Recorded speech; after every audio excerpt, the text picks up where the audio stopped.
antes de mais nada, já clica no botão de curtir e se inscreve no canal, porque o que a gente vai conversar hoje pode até parecer um papo distante de você, mas mexe diretamente no teu bolso. Ó, acredite, tá? Entender o que está por trás de tarifas econômicas lá dos Estados Unidos com outros países e principalmente dos erros de cálculo pode te ajudar a enxergar o mundo financeiro de um jeito muito mais estratégico. E a história de hoje é sobre um erro que veio lá de cima, mas quem paga é a gente aqui embaixo. Prontos para o próximo voo, Águia? Vocês estão ouvindo falar do Trump e das suas tarifas em todos os lugares, eu sei. Mas ó, deixa eu mastigar esse assunto para vocês entenderem o que tudo isso significa assim, ó, de uma vez por todas, tá? No dia 2 de abril de 2025, o presidente Donald Trump anunciou uma série de tarifas novas sobre quase todas as importações. Produtos vindo de praticamente todos os países estrangeiros passaram a sofrer uma sobretaxa que varia de 10% a 50%. Em média, essas tarifas giram em torno de 25%. O Trump chamou isso de tarifas recíprocas. A lógica dele foi: se o outro país está cobrando imposto dos nossos produtos, a gente vai cobrar também. Pode parecer uma medida justa à primeira vista, afinal, reciprocidade parece algo equilibrado, né? Mas, quando a gente olha mais de perto, o buraco é mais embaixo, senhoras e senhores. A forma como essas tarifas foram calculadas simplesmente não faz sentido. Não faz sentido. E pior ainda, foi baseada numa fórmula completamente equivocada. A gente não está falando aqui de uma diferença pequena, sutil. A gente está falando de um erro matemático grave que distorceu completamente a política econômica e causou impacto diretamente no mercado. Vamos entender essa matemática? O governo usou uma fórmula baseada no seguinte: pega-se o déficit comercial dos Estados Unidos com um determinado país, ou seja, o quanto os americanos importam mais do que exportam, e divide-se isso pelo valor total das importações vindas desse país. Até aqui, tudo bem, a fórmula até parece simples e lógica.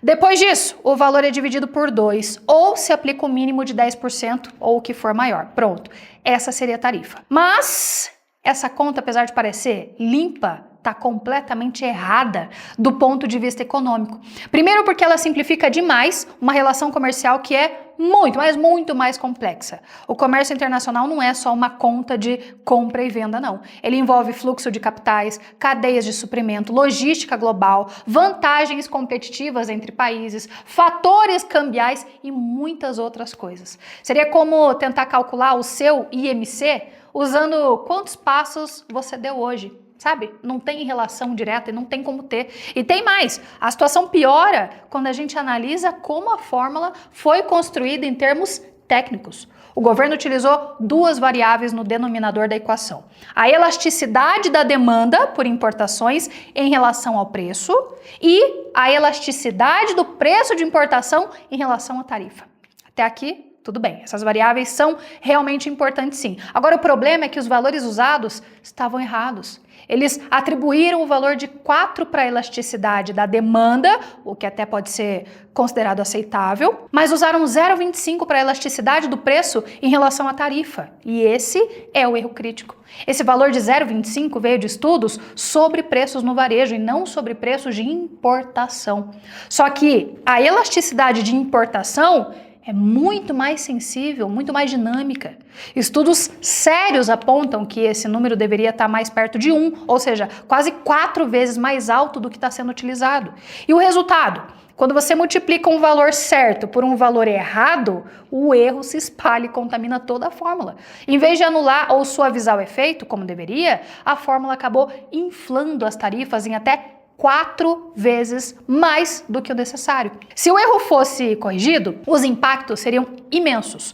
Um estudo mostrou que, com os valores corretos, nenhuma tarifa ultrapassaria os 14%. E a grande maioria ficaria naquele patamar mínimo de 10%, ou seja, a gente estaria falando de uma política comercial muito menos agressiva e com impacto bem menor no consumidor final. E aqui é que está o ponto mais importante. Mesmo que você nunca tenha ouvido falar de elasticidade da demanda ou tarifa recíproca, isso tudo afeta diretamente a sua vida, porque no fim das contas, quem paga a conta da tarifa é o consumidor. E quem é o consumidor?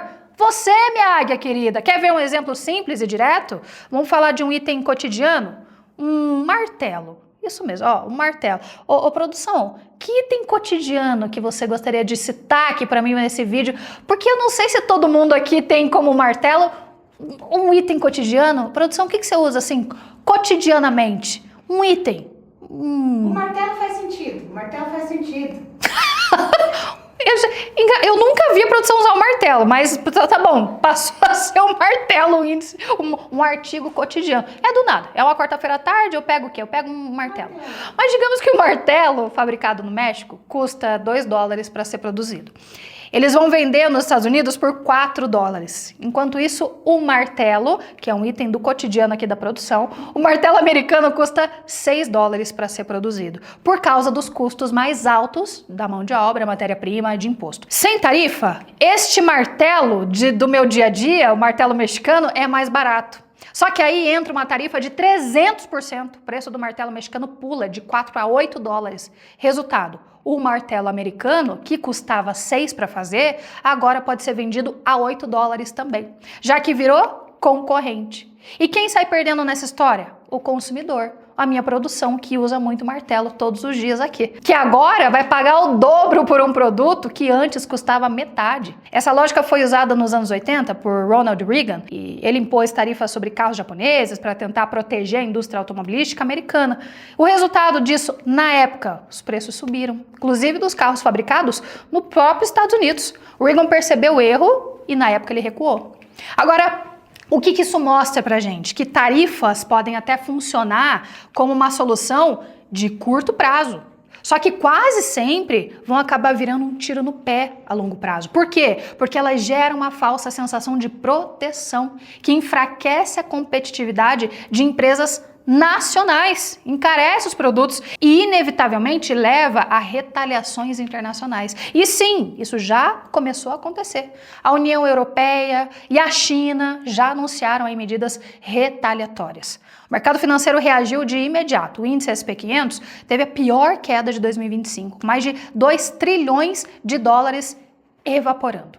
Empresas como a Apple, Nvidia, Intel, que dependem fortemente aí de importações asiáticas, sofreram quedas expressivas nas ações, assim, de imediato, de um dia para o outro.